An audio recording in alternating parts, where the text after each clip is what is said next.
everyone, Sasha here from The Balanced Canine, and this is Gavin, who's helping today. Not being a great helper though, are you, Gavin?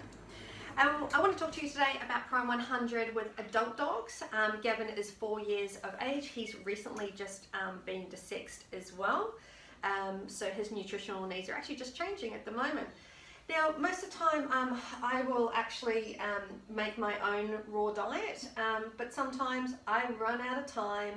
I just don't have the availability to do it. So in those cases, one of the raw food diets that I will turn to in these times is these guys. So this is the Prime100 diets. Now, if you watched the puppy video that we did, it takes you through all the different types of proteins, but if you didn't, I'm going to take you through them today as well.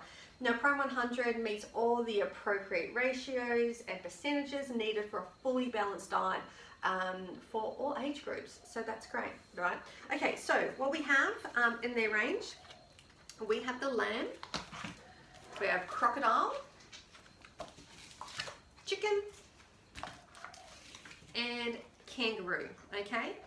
Now, because Gavin's just been desexed, over the next month or so, I'm going to start feeding him less once his hormones are settled down. And this is because when dogs are desexed, they don't need as much food usually unless their activity level is really high. Gav is not a highly active dog. So you're going to be looking at reducing the intake of a desexed dog by about 10 to 20% from what you would have normally been feeding them prior to desexing, okay? Now, also based on the activity level of the dog is depending on what I'm actually going to feed him. Okay, Gav loses weight and increases weight really, really easily, so I'm very lucky I can just feed him whatever I like and I can manage him pretty well. So the kangaroo is going to be good in the times where I need to strip a little bit of weight off him, or even just rotating my proteins, which is what Prime100 recommend that most pet owners will actually do. We have chicken. Now, there is a thing where people believe that chicken is a common allergen. One of the interesting things is that chicken actually just has an out of balance ratio between the omega-3 and the omega-6, so it can be more inflammatory. But that's if you're feeding it all the time, right? So you're not going to just feed one protein constantly to a dog. That's not good for them, okay? It's not good if you do that with kangaroo. It's not good if you do that with lamb, so don't do it with chicken either, okay? All right, and then we have our crocodile. Prime100 would like you to keep your crocodile for special cases where possible. So for instance, a little while ago, Gav had a real flare-up with his skin.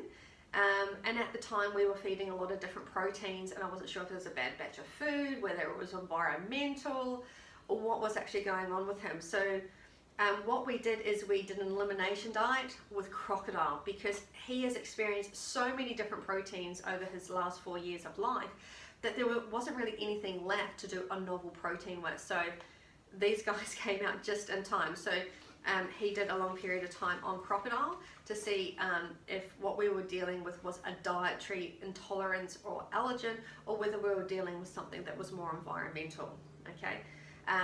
Unfortunately for us, it was more environmental, so it wasn't something that we could manage with diet. But in saying that, if I feed a high quality diet that's not an inflammatory diet, then I can help his body react to those environmental allergens a little bit more appropriately. So he's not in this constant state of inflammation, okay? So ideally what I do, what I like to do anyway, is really rotate my protein. So one day I might feed lamb, the next day I'll go with kangaroo, the next day I'll go with chicken, and then I'll go with crocodile. He's already had crocodile, so we're not saving it for something special, so that's good as well. So your pack will actually come with 4. Okay, and these are, yes, 150 grams. So that's really good. So if you only wanted to defrost one, that's all you have to do. Okay. Gavin, shush. Gavin's not being very helpful in the background. Okay. With Gav, I'll probably need more, so I can just pull out a whole tray and we're good. Now, if you wanted to, you can just cut them away from the rest of the pack like this, and they have an easy peel lid on them. You can see that, okay? And the texture, let me come and show you to the camera. The texture is just like a mince. Okay, so there we go. And you can see Gavin, we're not eating it right now.